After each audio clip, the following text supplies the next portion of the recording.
Lunes 24 de agosto de 2020. Estimados amigos, en la vida de los pueblos como de las personas hay fechas que marcan hechos históricos y que por curiosa coincidencia se repiten a través del tiempo. Así, por ejemplo, el día 11 de septiembre es recordado por las generaciones actuales por el pronunciamiento militar que en 1973 salvó a Chile de la intentona marxista de Allende y su unidad popular. Las generaciones pasadas, sin embargo, recordaban dicha fecha como el día en que, en 1924, un comité militar puso fin a la aventura parlamentarista, que tras la Guerra Civil de 1891 se farreó las riquezas conseguidas en la Guerra del Pacífico.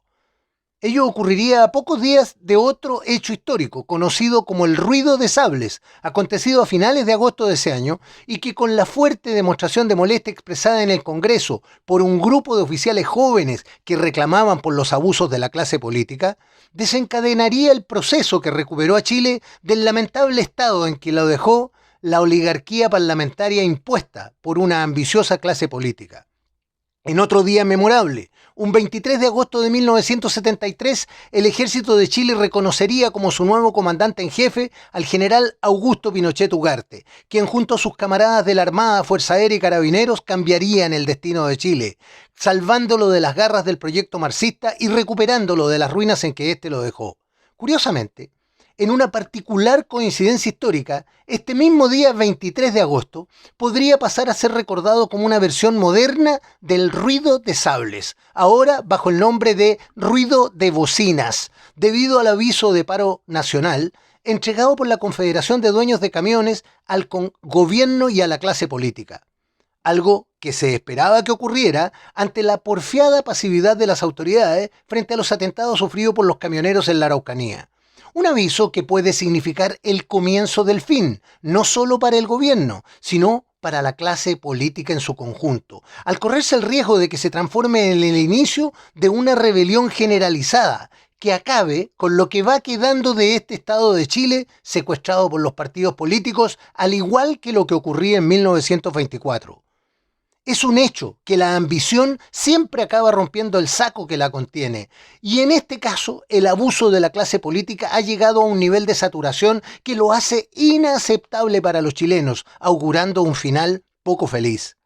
La advertencia de la Confederación del Transporte Terrestre no solo pone en jaque al gobierno, quien deberá enfrentar las consecuencias directas, sino que también al Congreso, al exigirle explícitamente la urgente tramitación de los 13 proyectos de ley vilmente retenidos durante años en los cajones de las comisiones parlamentarias. En un símil a los 200 proyectos de ley que tras la presión militar de 1924 el Congreso de entonces debió tramitar en una semana,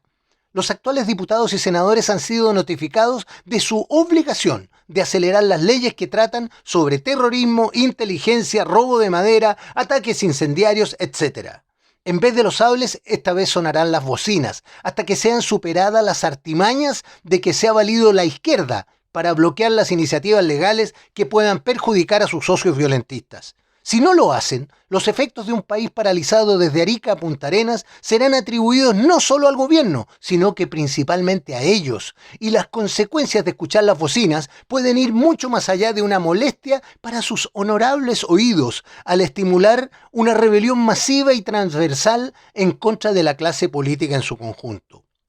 Una situación tan brutal como para acabar con el gobierno, con el Congreso y con el poder detrás del trono, los partidos políticos. Una singular paradoja, en que inesperadamente se abre la posibilidad de que coincidan fuerzas sociales de orígenes ideológicos diversos y antagónicos, hastiadas por igual de tener que soportar tanta ambigüedad y engaño de parte de los políticos. El gobierno, por su parte, deberá estudiar cuidadosamente el tipo de medidas a adoptar en contra de los camioneros, evitando el uso de una fuerza que ha negado a utilizar en contra de los violentos, so pena de cosechar una violencia aún mayor de parte de quienes han sido las víctimas de su pusilanimidad.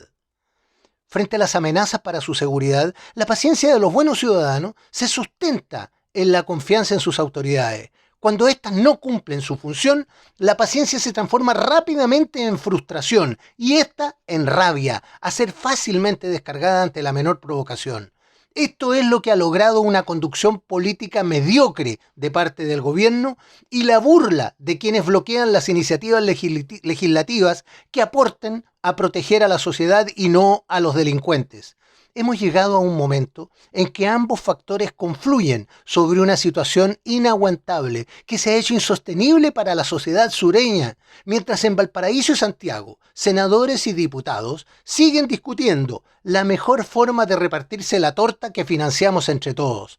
Las encuestas, por manipuladas que sean, demuestran el cansancio de la sociedad con esta clase de políticos, trayéndonos a nuestra vista un agotamiento similar al que en 1924 causaría el ruido de sables y nos llevaría a la Constitución de 1925 para reparar el daño causado por los políticos. Apenas medio siglo después de ello, la incapacidad de la clase política nos trajo una ola de caos y anarquía que acabaría justo a tiempo en 1973 y nos daría la Constitución de 1980, instrumento clave para recuperarnos del daño heredado una vez más de una clase política irresponsable.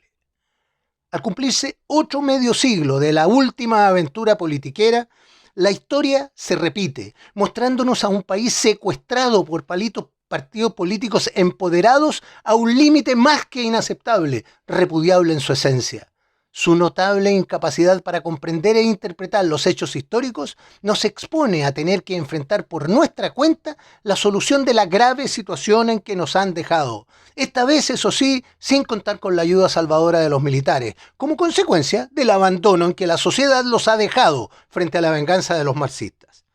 Soy Patricio Quilot.